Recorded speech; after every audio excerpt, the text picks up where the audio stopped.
Hi అందరికీ నమస్కారం. ఈరోజు నేను మీకు ఎక్స్ప్లెయిన్ చేయబోయే సినిమా పేరు ది డెవిల్స్ బాత్. దయచేసి ఈ సినిమాని ఫ్యామిలీతో పాటు అస్సలు చూడకండి. ఎందుకంటే ఈ సినిమాలో అతి భయంకరమైన సీన్లు ఉంటాయి. అంటే భయంకరమైన సీన్లు అంటే రొమాంటిక్ సీన్లు కాదు, కానీ అంటే ఇలా కూడా చేస్తారా, మూఢనమ్మకాలు ఇలా కూడా ఉంటాయా అనే రేంజ్ లో అయితే సినిమా ఉంటుంది. అస్సలు మిస్ అవ్వకండి. ఇంకా డైరెక్ట్ గా కథలోకి వెళ్తే ఈ సినిమా ఓపెనింగ్ ఏడుస్తూ ఉన్న నెలల పాపను చూపిస్తూ ఉంటారనమాట. ఈ కథ వచ్చేసి 17వ శతాబ్దంలో జరుగుతుంది. అంటే బాగా వెనకటి కాలం అనమాట. అదే సమయంలో ఏడుస్తున్న ఆ చిన్న నెలల పాప దగ్గరికి ఒక అబ్బాయి వస్తాడు. వచ్చిన తర్వాత వాడు కూడా ఏంటంటే ఆ పాపను ఆడిస్తాడు. కాకపోతే ఆ అమ్మాయి మాత్రం ఏడుస్తూనే ఉంటుంది. ఆ తర్వాత వాడు కూడా ఆ పాపను అక్కడ వదిలేసి అక్కడ నుంచి వెళ్ళిపోతాడు. ఆ తర్వాత కొంత సమయానికి ఆ పాప వాళ్ళ అమ్మ వస్తుంది అనమాట. వచ్చిన తర్వాత ఆవిడ ఏం చేస్తుందంటే ఆ పాప ఏడుపు ఆపేయడానికి ట్రై చేస్తుంది, కానీ ఆ పాప మాత్రం ఏడుస్తూనే ఉంటుంది. అదే సమయంలో ఆవిడ ఏం చేస్తుందంటే ఒక సిలువ దండ తీసుకొచ్చేసి ఆ పాప మెల్ల వేస్తుంది. ఆవిడ ఎలా నడుచుకుంటూ వెళ్తుంది అనమాట. వెళ్ళిన తర్వాత ఒక పెద్ద వాటర్ ఫాల్ దగ్గరకు వచ్చి, దేవుడా ఈ పాపను నీకు ఇచ్చేస్తున్నాను, ఇక నీదే బాధ్యత అని చెప్పేసి అక్కడి నుంచి కిందకి విసిరేస్తుంది అనమాట. దాంతో ఆ పాప కింద కొండలు గుద్దుకొని తాను అక్కడే చనిపోతుంది. ఆ తర్వాత ఆ పాప వాళ్ళ తల్లి ఏం చేస్తుందంటే నడుచుకుంటూ అక్కడి నుంచి పక్కనే ఉన్న చర్చికి వెళ్తుంది. వెళ్ళిన తర్వాత డోర్ తీస్తే ఎవరో రిసీవ్ చేసుకుంటారు అనమాట. జరిగింది మొత్తం చెప్తుంది. కట్ చేస్తే ఆ రోజు సాయంత్రానికి ఆవిడ చనిపోయి ఉంటుంది. అంతేకాకుండా ఆవిడ తల ఒక చోట, ఆవిడ మొండెం ఒక చోట ఉంటుంది. ఆ మొండెం దగ్గరికి ఎవరో కత్తి తీసుకుని వచ్చేసి ఆవిడ వేలు కట్ చేసుకుంటూ ఉంటారు. ఆల్రెడీ మిగిలిన వేలు ఎవరో కట్ చేసుకున్నారు. కాకపోతే ఇంకెవరో వచ్చి మళ్ళీ ఇంకో వేలు కట్ చేసుకుంటూ ఉంటారు. అసలు ఆవిడ ఎవరు, ఎందుకు ఆ పాపను పైనుంచి ఇసిరేసిన తర్వాత మళ్ళీ చర్చికి ఎందుకు వచ్చింది, ఆవిడని ఎవరు చంపారనేది ముందు ముందు మీకే తెలుస్తుంది. కట్ చేస్తే ఇప్పుడు మన కథలో హీరోయిన్ చూపిస్తారు. బేసికల్ గా హీరోయిన్ కి ఈ రోజు పెళ్లి అనమాట. అందుకని హీరోయిన్ ప్రాపర్ గా రెడీ అవుతుంది. అందులోనూ పక్క ఊర్లోనూ ఒక అబ్బాయిని పెళ్లి చేసుకుంటుంది. దాంతో హీరోయిన్ కూడా ప్రాపర్ గా రెడీ అవుతున్నప్పుడు హీరోయిన్ వాళ్ళ అమ్మ పిలుస్తుంది, తొందరరా పక్క ఊరు వెళ్ళాలని చెప్పేసి అంటంతో హీరోయిన్ కూడా సరే అని చెప్పేసి బయలుదేరుతుంది. బేసికల్ గా వీళ్ళు ఏంటంటే వీళ్ళ ఇంట్లో ఉన్న కోళ్లు రకరకాల వస్తువులు తీసుకొని పెళ్లి కొడుకు ఇంటికి వెళ్ళి పెళ్లి చేసుకోవాలన్నమాట. అప్పట్లో ఆచారం ఇది. ఇప్పటి ఆచారం కూడా ఇది అనుకోండి, కాకపోతే కొంచెం డిఫరెంట్ అనమాట. అప్పట్లో ఒక బండిని నెట్టుకుంటూ వెళ్ళి అందులో సామాన్లు తీసుకెళ్లిస్తుంటే ఇప్పుడేమో పెద్ద లారీ తీసుకుని వస్తున్నారు అనుకోండి. ఆ తర్వాత హీరోయిన్ వాళ్ళ అమ్మ వాళ్ళ అన్నయ్య వీళ్ళు ముగ్గురు కలిసి ఆ బండి నెట్టుకుంటూ పెళ్లి కొడుకు వాళ్ళ ఇంటికి వెళ్తారు. పెళ్లి కొడుకు మన కథలో హీరో అనమాట. అక్కడికి వెళ్ళిన తర్వాత హీరోయిన్ కి హీరోకి అంగరంగ వైభవంగా పెళ్లి జరుగుతుంది. అది కూడా ఒక పెద్ద చర్చిలో జరుగుతుంది. ఇంకా ముఖ్యంగా అక్కడున్న ఆచారం ఏంటంటే కోడిని ఒక గుంట్లో కూర్చోబెట్టి దాన్ని అటు ఇటు కదలకుండా తాళ్లు కట్టి ఆ కోడిని పెళ్లి కొడుకు చంపాలి. అలాగే చంపేస్తాడు అనుకోండి. ఇదిలా ఉంటే మన కథలో హీరో ఏం చేస్తాడంటే హీరోయిన్ ని ఒక ప్లేస్ కి తీసుకెళ్తాడు.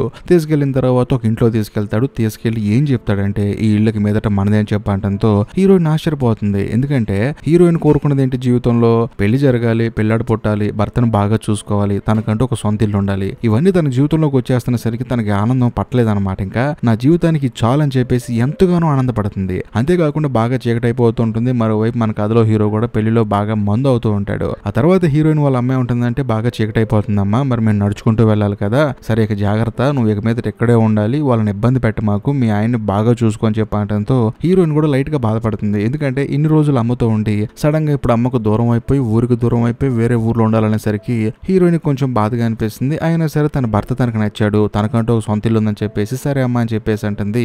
అదే సమయంలో హీరోయిన్ వాళ్ళ అన్నయ్య ఏం చేస్తాడంటే తనకి ఒక గిఫ్ట్ ఇస్తాడనమాట. అది కూడా క్లాత్ లో చుట్టేసి ఉంటుంది. ఏంటి అని చూస్తే ఒక వేలు ఉంటుంది. అది చూసిన తర్వాత మనకు పిచ్చెక్కిపోతుంది అనమాట. వేలు గిఫ్ట్ గా ఇవ్వడం ఏంట్రా బాబు అని చెప్పేసి ఈ సినిమా స్టార్టింగ్ లో ఎవరో ఒక అతను వచ్చేసి ఒక అమ్మాయి వేలు కోసేసుకున్నాడు కదా, ఆ వేలే ఈ వేలు అనమాట. ఇంకా ముఖ్యంగా ఈ ఊర్లో కొంతమంది ఆడవాళ్ళు పిల్లలు పుట్టిన తర్వాత ఒక పర్టికులర్ టైంలో డిఫరెంట్ గా బిహేవ్ చేస్తూ ఉంటారు. వాళ్ళ పిల్లల్ని వాళ్ళే చంపేసుకుంటారు. అలా చంపేసుకున్న తర్వాత చర్చికి వెళ్లి ఆ పాప మొత్తం కడిగేసుకుంటారు. అదే సమయంలో వాళ్ళని బలిస్తారనమాట. అలా బలిచ్చిన వాళ్ళ తాలూకు బాడీ పార్ట్స్ కట్ చేసుకోవడం ఈ ఊర్లో ఉన్న ఆచారం అనమాట. ఆ గిఫ్ట్ చూసి మన కథలో హీరోయిన్ ఎగిరి గంతులేస్తుంది. వాళ్ళ అన్నయ్యకి బాయ్ చెప్పేసి అక్కడ నుంచి తిరిగి ఇంటికి వచ్చేసి ఆ వేలుని ముద్దు పెట్టుకొని ఆ వేలు తీసుకెళ్లి దేవుడి దగ్గర పెట్టి దేవుడికి దానం పెట్టుకుంటుంది. మంచం మీద పడుకుంటుంది. అదే సమయంలో బాగా మందాగేసి ఊగిపోయినాడు కదా మన కథలో హీరో, అక్కడికి వస్తాడు అనమాట. వచ్చిన తర్వాత పాపం కనీసం హీరోయిన్ ముట్టుకోకుండానే ఆ మత్తులో అలాగే మంచం మీద పడుకుంటాడు. మన కథలో హీరోయిన్ కూడా అనుకుంటుంది పాపం బాగా పెళ్లిలో ఎంజాయ్ చేసి మందాగేసి మత్తులో ఉన్నాడు కదా అని చెప్పేసి తాను కూడా ఫస్ట్ నైట్ ని లైట్ తీసుకుంటుంది. కట్ చేస్తే మరుసటి రోజు ఉదయాన్నే మన కథలో హీరోయిన్ కి మెలకు వస్తుంది. లెగిసి చూస్తే తన భర్త ఉన్నాడు అనమాట. అంతేకాకుండా వాళ్ళ అత్తమ్మ కూడా కనిపించదు. ఎక్కడికి వెళ్ళారు ఇల్లు అని చెప్పేసి ఇంటి బయటకు వచ్చి చూస్తే కొంతమంది పిల్లలు ఆడుకుంటూ ఉంటారు. వాళ్ళని అడిగితే తీసుకెళ్తాను చూపిస్తారా అని చెప్పేసి మీ ఆయన అని చెప్పి వాళ్ళు పరిగెడుతూ ఉంటారు. వాళ్ళ వెనకాల ఈ అమ్మాయి వెళ్తూ ఉంటుంది. కానీ కొంత దూరం వెళ్ళిన తర్వాత ఆ పిల్లలు హీరోయిన్ వదిలేసి అక్కడ నుంచి వెళ్ళిపోతారు. దాంతో హీరోయిన్ కి ఏం చేయాలో తెలియక నడుచుకుంటూ వెళ్తున్నప్పుడు ఈ సినిమా స్టార్టింగ్ లో ఒక అమ్మాయిని బలిచ్చారు కదా, తల సపరేట్ మొండెం సపరేట్ చేశారు. ఆ అమ్మాయి అక్కడ కనిపిస్తుంది. కానీ ఆ అమ్మాయిని చూసిన తర్వాత కూడా హీరోయిన్ భయపడకుండా అలాగే నడుచుకుంటూ వెళ్ళిపోతుంటుంది. కొంచెం దూరం వెళ్తే అక్కడ ఒక నది కనిపిస్తుంది. ఆ నదిలో మన కథలో హీరో వాళ్ళ అమ్మ చేపలు పట్టుకుంటూ ఉంటారు కొంతమంది వ్యక్తులతో కలిసి. బేసికల్ గా ఆ నదే మన కథలో హీరో వాళ్ళది, వాళ్ళ పూర్వీకుల ఆస్తి అనమాట. ఇంతకు ముందు నదులు ఇవన్నీ ఉండే అనమాట ఆస్తులు, వాటిలో చేపలు పట్టుకుంటూ ఉంటారు. అదే సమయంలో మన కథలో హీరోయిన్ కూడా వెళ్ళడంతో నువ్వు కొంచెం లేట్ గా వచ్చి అత్తయ్య ఏమనుకోదని చెప్పడంతో వాళ్ళు కూడా సర్లే అని చెప్పేసి ఎలా చేపలు పట్టాలి, వాటిని ఎలా దాచిపెట్టాలని చెప్పేసి ప్రాపర్ గా నేర్పిస్తూ ఉంటారు. కరెక్ట్ గా కొంత సమయానికి చర్చిలో గంట కొడతారు, ప్రేయర్ చేస్తూ ఉంటారు. అందరూ అలాగే స్టన్ అయిపోయిన నుంచి వాళ్ళు కూడా ప్రేయర్ చేసుకుంటూ ఉంటారు. కాకపోతే హీరోయిన్ కి కొంచెం దైవ భక్తి ఎక్కువ ఉండటం వల్ల తను భయంకరంగా చేస్తూ ఉంటుంది. దాంతో హీరో వాళ్ళ అమ్మ కోపం వచ్చేసి, చూడమ్మా దేవుడి మీద భక్తి ఉండొచ్చు తప్పలేదు, కానీ మితిమీరిన భక్తి ఉండకూడదమ్మా, మనకేం దేవుడు ఫుడ్ పెట్టాడని చెప్పేసి రా అని చెప్పేసి చేపలు పట్టమంటుంది. అంత అయిపోతుంది, మధ్యాహ్నం అవుతుంది, అందరికి భోజనాలు పెట్టాలి కదా. అక్కడ ఏంటంటే అందరికి బ్రెడ్ ఇస్తూ ఉంటారనమాట. హీరోయిన్ ఇవ్వమంటుంది వాళ్ళ అత్తయ్య. దాంతో హీరోయిన్ కూడా బ్రెడ్ ఇస్తూ ఉంటుంది. అందులో ఉన్న ఒక అతను ఏమంటాడంటే, నాకు కొంచెం బాగా ఆకలిగా ఉందండి, ఇంకో బ్రెడ్ ఉండని చెప్పంటంతో హీరోయిన్ కూడా సరే అని చెప్పేసి బ్రెడ్ ఇస్తుంది. కాకపోతే వాళ్ళ అత్తయ్య ఏమంటుందంటే, నీకేమైనా పిచ్చి పెట్టిందా, ఒకడికే అన్ని ఇచ్చేస్తే మిగతా వాళ్ళు ఏం కావాలి, వెనకోళ్ళకి సరిపోవని చెప్పేసి హీరోయిన్ తిట్టి ఆ బ్రెడ్ లాగేసుకుంటుంది. ఆ తర్వాత అంతా పని అయిపోయి హీరోయిన్ ఇంటికి వస్తుంది. వచ్చిన తర్వాత పనులన్నీ ముగించేసుకుని ప్రశాంతంగా పడుకుంటుంది. అలా కొంత సమయం గడిచిన తర్వాత హీరో కూడా వస్తాడు. కాకపోతే హీరో వచ్చిన వెంటనే ప్రశాంతంగా పడుకుంటాడు. హీరోయిన్ బాధపడుతుంది, అదేంటి పెళ్లి చేసుకుని పిల్లలకి అందాం అనుకుంటే ఈయన ప్రశాంతంగా పడుకుంటున్నాడు అని చెప్పేసి హీరోయిన్ తన భర్తని ఏమి అడగలేక తాను కూడా సైలెంట్ గా పడుకుంటుంది. కట్ చేస్తే మరుసటి రోజు ఉదయాన్నే హీరోయిన్ చర్చికి వెళ్తుంది అనమాట. వెళ్ళిన తర్వాత చర్చిలో ఒక మైనపు బొమ్మ ఉంటుంది, చిన్న పిల్లాడి బొమ్మ. ఆ బొమ్మను చూసి నాకు కూడా ఇలాంటి బిడ్డను ప్రసాదించని చెప్పేసి భగవంతుడికి ప్రార్థన చేసుకుంటుంది. ఆ తర్వాత చర్చి నుంచి బయటకు వచ్చేసి వాళ్ళ అత్తయ్యతో కలిసి బట్టలు ఉతుక్కోవడానికి చెరువుకి వెళ్తుంది అనమాట. వెళ్ళేటప్పుడు హీరోయిన్ వాళ్ళ అత్తయ్య ఏమంటుందంటే, చూడు దూరంగా ఒక అమ్మాయి ఉంది కదా, ఆ అమ్మాయితో అస్సలు మాట్లాడమాకు, వీళ్ళందరూ శాపగ్రస్తులు, ఎందుకంటే వీళ్ళకి అసలు పెళ్ళైన చాలా సంవత్సరాల నుంచి పిల్లలు లేరు, దయచేసి నువ్వు వాళ్ళతో మాట్లాడొద్దని చెప్పంటంతో హీరోయిన్ కూడా సరే అంటుంది. అదే గ్రూప్ లో ఒక అమ్మాయి ఉంటుంది అనమాట. ఆ అమ్మాయి కొంచెం గర్భవతి ఉంటుంది. ఆ అమ్మాయి దగ్గరికి వెళ్ళి హీరోయిన్ క్యాజువల్ గా మాట్లాడుతూ ఉంటుంది. దాంతో వీళ్ళిద్దరు బాగా ఫ్రెండ్స్ అయిపోతారనమాట. అలాగే అంతా పనులన్నీ అయిపోయి బట్టలను ఉతికేసుకున్న తర్వాత హీరోయిన్ వాళ్ళ అత్తయ్య ఇంటికి వెళ్ళేటప్పుడు హీరోయిన్ ఏమంటుందంటే, అత్తయ్య మీరు వెళ్ళిపోండి, నేను వస్తాను, కొంచెం నడుచుకుంటాను చెప్పంటంతో ఆవిడ కూడా సరే అని చెప్పేసి వెళ్ళిపోతుంది. ఆ తర్వాత హీరోయిన్ వాళ్ళ ఫ్రెండ్ తో కలిసి ప్రశాంతంగా మాట్లాడుకుంటూ ఊరు సంగతులు ఏంటి అని చెప్పేసి అలా క్యాజువల్ గా మాట్లాడుకుంటూ ఉంటుంది. ఈ ప్రాసెస్ లో బాగా చీకటి అయిపోతుంది. హీరోయిన్ ఇంటికి వచ్చేసరికి బాగా లేట్ అయిపోతుంది. దాంతో హీరోయిన్ వాళ్ళ అత్తయ్య ఏంటంటే తను తెగదిడుతుంది అనమాట. సాయంత్రం పూట చర్చిలో గంట కొడతారు. ఆ గంట కొట్టిన తర్వాత ఇంట్లో ఆడవాళ్ళు బయటికి వెళ్ళకూడదు, నువ్వేమో బయట తిరిగి వస్తున్నావు, అసలు నీకు బుద్ధి ఉందని చెప్పేసి తిడుతూ ఉంటుంది. సారీ అత్తయ్య అని చెప్పేసి అంటుంది. ఆ తర్వాత హీరోయిన్ అడుగుతుంది, ఏంటి మీ అమ్మ ఎప్పుడు చూసినా తిడుతూనే ఉంటుంది, నేనేం చిన్నపిల్లని అని చెప్పి అంటంతో మా అమ్మ కొంచెం పాతకాలపు మనిషిలో నువ్వేం పట్టించుకోమాకని చెప్పి అంటాడు. ఆ తర్వాత హీరోయిన్ అన్ని పనులు ముగించేసుకుని వెళ్ళి ప్రశాంతంగా పడుకుంటుంది. మళ్ళీ మన కథలో హీరో వచ్చి హీరోయిన్ పక్కన పడుకుంటాడు, కానీ కనీసం తనని టచ్ కూడా చేయడు. దాంతో హీరోయిన్ బాధపడుతూ ఉంటుంది, ఇలా అయితే నేను పిల్లలకి అనేది ఎప్పుడు అని చెప్పేసి. కట్ చేస్తే మరుసటి రోజునే హీరోయిన్ అందరికంటే ముందే నిద్ర లేచి తాను వెళ్ళి చేపలు పడుతూ ఉంటుంది. ఎందుకంటే వాళ్ళ అత్తయ్య తిడుతూ ఉంటుంది కదా. అలా పడుతున్నప్పుడు సడన్ గా వీళ్ళందరూ పని చేసుకోవడానికి మళ్ళీ ఆ నది దగ్గరకు వస్తారనమాట.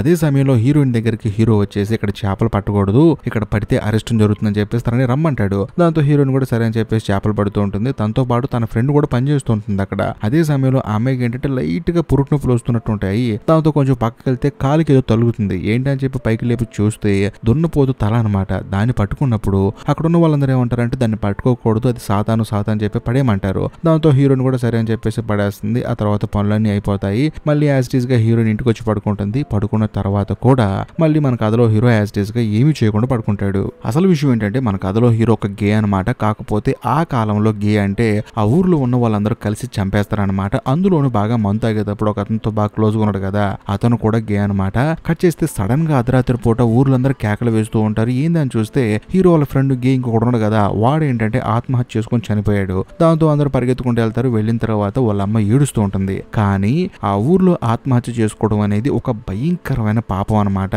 కనీసం శవానికి అంత్యక్రియలు కూడా చేయరు. దాంతో వాళ్ళ అమ్మ ఏడుస్తూ ఉంటుంది, బాబు నా కొడుకు వదిలేండి అని చెప్పేసి. కానీ ఊర్లో అందరూ తీసుకెళ్లి ఆ శవాన్ని ఒక బండికి కట్టుకొని ఈడ్చుకుంటూ తీసుకెళ్లి ఒక చోటు ఇసిరేస్తారు. చూస్తే ఆ శవంతో పాటు చాలా శవాలు ఉంటాయి అనమాట. అంటే దీన్ని బట్టి మనకు అర్థమయ్యేది ఏంటంటే, ఊర్లో చాలా మంది ఆత్మహత్యలు చేసుకున్న వాళ్ళందరినీ తీసుకొచ్చి ఇక్కడ పడేశారు. అది సంగతి. కట్ చేస్తే మరుసటి రోజు హీరోయిన్ యాజ్ ఇట్ ఈస్ గా వాళ్ళ అత్తగారి తోటలో పనిచేస్తూ ఉంటుంది అనమాట. అలా పనిచేసేటప్పుడు అక్కడ హీరోయిన్ వాళ్ళ ఫ్రెండ్ కూడా ఉంటుంది. బేసికల్ గా గర్భవతి కదా, ఆల్రెడీ తనకు అప్పుడప్పుడు లైట్ గా పెయిన్స్ వస్తూ ఉన్నాయి, రేపు అప్పుడు డెలివరీ అన్నట్టుంది. ఆవిడకి ఏంటంటే పని చేసి కొంచెం ఆకలేస్తుందని చెప్పేసి హీరోయిన్ ని ఎక్స్ట్రా బెడ్ అడుగుతుంది. కాకపోతే హీరోయిన్ వాళ్ళ అత్తేమో ఇవ్వద్దంటుంది. దాంతో హీరోయిన్ కూడా ఇవ్వదన్నమాట.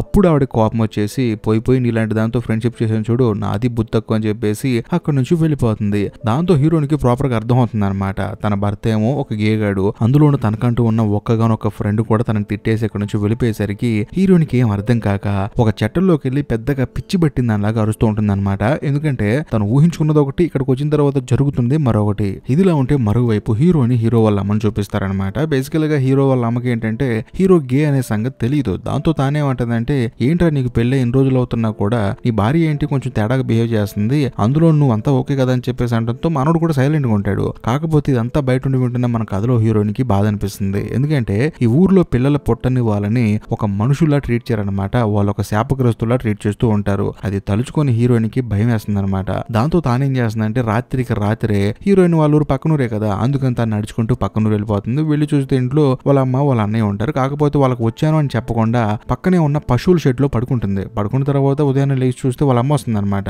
ఏంటమ్మా ఎప్పుడు వచ్చావు, ఎప్పుడు ఇక్కడ పడుకున్నావు అని చెప్పి అంటంతో నేను మీద అక్కడికి వెళ్ళనమ్మా, నాకు అక్కడ బాగాలేదని చెప్పేసి అంటూ ఉంటుంది. కానీ హీరోయిన్ వాళ్ళ అమ్మే ఉంటుందంటే కాదమ్మా అలా కాదు, నీకంటూ కొత్త జీవితం వచ్చింది, నువ్వు అక్కడే ఉండాలని చెప్పి అంటంతో హీరోయిన్ మాత్రం వాళ్ళ అమ్మకి జరిగిన ప్రతిదీ చెప్పలేకపోతుంది. అదే సమయంలో మన కథలో హీరో అక్కడికి వస్తాడు. వచ్చిన తర్వాత హీరోయిన్ పట్టుకొని తీసుకెళ్తూ ఉంటాడు. కానీ హీరోయిన్ మాత్రం నేను రాను రాను అని చెప్పేసి ఏడుస్తూ ఉంటుంది. అయినా సరే హీరోయిన్ కాలు చేతులు కట్టేసి తను ఎత్తుకొని అక్కడి నుంచి తీసుకెళ్లి ఇంట్లో పడేస్తాడు. ఆ తర్వాత హీరోయిన్ దయ్యం పట్టిందనలాగా ఇంట్లోనే కూర్చుంటుంది అనమాట.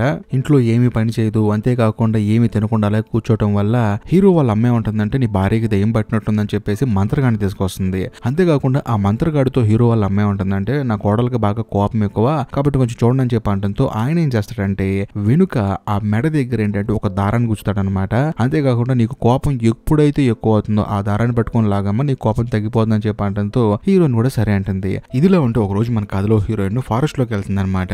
అలా వెళ్తున్నప్పుడు ఏదో సౌండ్ వస్తుంది, బేబీ ఏడ్చినట్టు. ఏంటని చెప్పి వెళ్ళి చూస్తే నిజంగానే ఒక పసికంద అక్కడ ఉంటుంది. దాంతో హీరోయిన్ ఏమనుకుంటుందంటే భగవంతుడే నాకు బేబీ లేదని చెప్పేసి పిల్లాన్ని ఇచ్చాడు, ఇక మీద నేను హ్యాపీగా ఉంటానని చెప్పేసి ఆ పసికందను తీసుకొని ఇంటికి వస్తే హీరో వాళ్ళ అమ్మ తిడుతుందనమాట. అది దేవుడు బిడ్డ కాదు, రాక్షసుల బిడ్డ, పిల్లలు నచ్చని వల్ల వదిలేసి వెళ్ళిపోతారు, నువ్వు ఎందుకు తీసుకొచ్చావు అని చెప్పేసి హీరోయిన్ ని తిట్టి ఎక్కడి నుంచి తీసుకొచ్చావు అక్కడే పెట్టరాపో అని చెప్పి అంటంతో హీరోయిన్ బాధపడుకుంటూ వెళ్ళి అక్కడే పెట్టేస్తుంది. ఆ తర్వాత అటుగా వెళ్తున్న ఒక జంట వచ్చేసి ఆ బేబీని తీసుకుని అటు నుంచి వెళ్ళిపోతారనమాట నవ్వుకుంటూ. అది చూసిన తర్వాత హీరోయిన్ ఎంతగానో బాధపడుతుంది. ఆ తర్వాత వచ్చి ఏమి చేయాలో తెలియక ఇంట్లో పడుకున్నప్పుడు తన హస్బెండ్ మాత్రం అంటే హీరో మాత్రం వాళ్ళ ఊర్లో ఏదో ఫెస్టివల్ జరుగుతుంది అనమాట, మందు ఆగేసి బాగా డాన్స్ చేస్తూ ఉంటాడు, అది కూడా ఒక మగాడితో. ఇది చూసిన తర్వాత హీరోయిన్ బాధపడుతుంది. తప్పు చేస్తుందో నువ్వు, దాని ప్రతిఫలం అనుభవిస్తుంది నేనని చెప్పేసి హీరోయిన్ తనలో తాను బాధపడుతూ ఉంటుంది. ఆ తర్వాత తను ఏం చేస్తుందంటే ఆ ఊర్లో చర్చ్ ఉంది కదా, ఆ చర్చిలో ఒక బొమ్మ ఉంది కదా, వెళ్ళి నా బిడ్డ అని చెప్పేసి ఆ బొమ్మ తీసుకుంటుంది. కాకపోతే ఆ బొమ్మ మైనంతో చేసిన బొమ్మ అనమాట.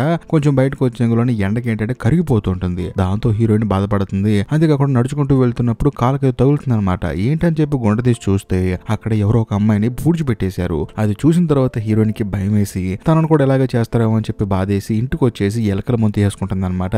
తీసుకుని నొరగొచ్చేస్తూ ఉంటుంది నోట్లో. అది చూసిన హీరోకి భయం వేసి ఏం చేసావని చెప్పి అంటంతో నాకు బతకడం ఇష్టం లేదు, నేను చనిపోవాలనుకుంటున్నాను, అందుకని ఎలకల ముందు తిన్నానని చెప్పి అంటంతో వాళ్ళ అమ్మ పరిగెత్తుకుంటూ వచ్చి హీరోయిన్ నోట్లోంచి కక్కించేసి ఎలాగోలా తనని చావు నుంచి కాపాడుతుంది. ఆ తర్వాత హీరో వాళ్ళ అమ్మాయి ఉంటుందంటే ఏది ఏమైనా సరే నీ భార్య చేసిన తప్పురా, ఈ అమ్మాయి ఎక్కడే ఉంటే మన పరుగు పోతుంది, ఆయన డబ్బులు కాసిపడి పక్కూరు అమ్మాయి నీకు పెళ్లి చేసాను చూసావా, అది నా తప్పు అని చెప్పేసి ఆ అమ్మాయిని వాళ్ళ ఇంట్లో వదిలేని చెప్పి అంటంతో హీరో కూడా హీరోయిన్ మోసుకొని తీసుకెళ్లి వాళ్ళ ఇంట్లో పడేస్తాడు అనమాట.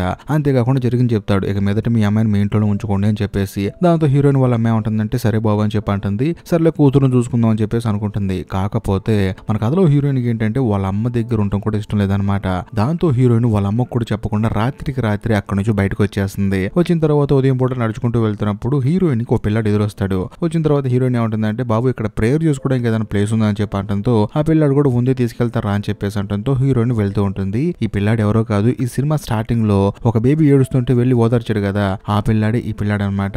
అలా తీసుకెళ్లి ఒక చెట్టు దగ్గర నుంచో పెడతాడు. ఒక చిన్న రాయి ఉంటుంది, అక్కడ ప్రేయర్ చేసుకుంటారని చెప్పి అంటంతో హీరోయిన్ ఏమంటుందంటే నువ్వు కూడా చేసుకో అని చెప్పేసి అంటుంది. ఇద్దరు కలిసి ప్రేయర్ చేసుకుంటూ ఉంటారు. సడన్ గా మన కథలో హీరోయిన్ ఏమనుకుంటుందేమో గానీ కత్తి తీసుకుని ఆ పిల్లాడి గొంతుని పొడి చేస్తుంది. దాంతో వాడు భయపడిపోతాడు అనమాట. దయచేసి నన్ను ఏం చేయొద్దు, ఏమైంది నీకు అని చెప్పేసి. కానీ హీరోయిన్ ఏమంటుందంటే నాకు ఇది తప్ప వేరే మార్గం లేదని చెప్పేసి ఆ పిల్లాన్ని అతి కిరాతకంగా అక్కడే చంపేస్తుంది. ఆ తర్వాత హీరోయిన్ డైరెక్ట్ గా పక్క నుండి చర్చికి వెళ్తుంది. వెళ్ళిన తర్వాత చర్చి ఫాదర్ తో జరిగింది మొత్తం చెప్తుంది అనమాట. నా భర్తకి నేను పిల్లల్ని ఇవ్వలేకపోతున్నాను, నేను ఒక పాపాత్మురాలని, అందులో ఇప్పుడు ఒక పిల్లాన్ని చంపానని చెప్పి అంటంతో ఆ చర్చి ఫాదర్ కూడా నీ పాపానికి దండం నేను ఇస్తానని చెప్పేసి తనని చర్చి లోపల తీసుకెళ్తాడు. జుట్టు మొత్తం కట్ చేస్తాడు, సపరేట్ గా ఒక సెల్లో పడేస్తాడు అనమాట.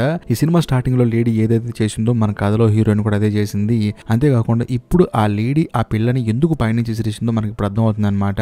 మామూలుగా ఆ ప్లేస్ లో సూసైడ్ చేసుకోవడం, చనిపోవడం అనేది ఒక పెద్ద పాపం. అవతల మనిషిని చంపడం అనేది చాలా చిన్న విషయం. దాంతో వీళ్ళు ఏం చేస్తారంటే పిల్లలు పుట్టిన తర్వాత వాళ్ళని చంపేసి అక్కడి నుంచి నుంచి డైరెక్ట్ గా చర్చికి వచ్చేసి వాళ్ళ తప్పు ఒప్పుకుంటారు, వాళ్ళకి దండన ఇస్తారు. ఆ దండనలో భాగంగా ఈ సినిమా స్టార్టింగ్ లో ఆ లేడీ తల సెపరేట్ చేసి మొండు సెపరేట్ చేశారు, అది జరిగింది. బేసికల్ గా ఎందుకు చేస్తారంటే అప్పట్లో లేడీస్ కి ఏంటంటే భయంకరమైన డిప్రెషన్ ఉండేది అనమాట. అయితే పిల్లలు కనాలి, పెంచాలి, లేకపోతే ఇంట్లో అందరికి నచ్చినట్టు ఉండాలి, మెయిల్ డామినేషన్ అనేది భయంకరంగా ఉండేది. అలాంటి సమయంలో వాళ్ళు సూసైడ్ చేసుకొని చనిపోదామంటేనేమో ఒక పెద్ద తప్పు అయ్యా, భగవంతుడు ఒప్పుకోవడం అని చెప్పి అంటారు. దాంతో సొంత పిల్లల్ని చంపేసి ఆ పాపాన్ని వచ్చి చర్చిలో ఒప్పేసుకొని వాళ్ళకి వాళ్ళే శిక్ష వేయించుకుంటూ ఉంటారు. సో బేసికల్ గా ఇదే ప్లాన్ మన కథలో హీరోయిన్ కూడా అప్లై చేసింది అనమాట.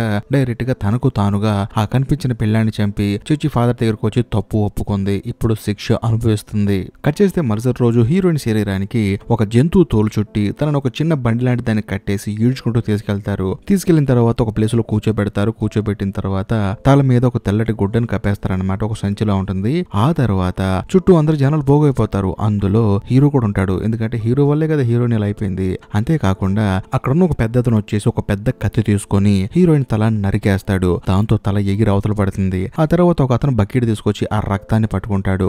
పట్టుకున్న తర్వాత ఆ చుట్టూ ఉన్న జనాలు ఏంటంటే ఆ రక్తాన్ని కొనుక్కుంటారు, ఇది పవిత్రమైన రక్తం, పవిత్రమైన అమ్మాయి అని చెప్పేసి. ఎందుకంటే సూసైడ్ చేసుకోవడం, చచ్చిపోవడం అనేది భగవంతుడి నిర్ణయాన్ని ఎదురించడం లాంటిది. కాకపోతే తప్పు ఒప్పుకొని దేవుడి దగ్గర తన క్షమాపణ కోరితే వేసే శిక్ష అనేది ఆ అమ్మాయికి లభించిన పరిపూర్ణత లాంటిది. అంటే ఇప్పుడు ఆ అమ్మాయి పుణ్యాత్మురాలు అయిపోయింది అనమాట.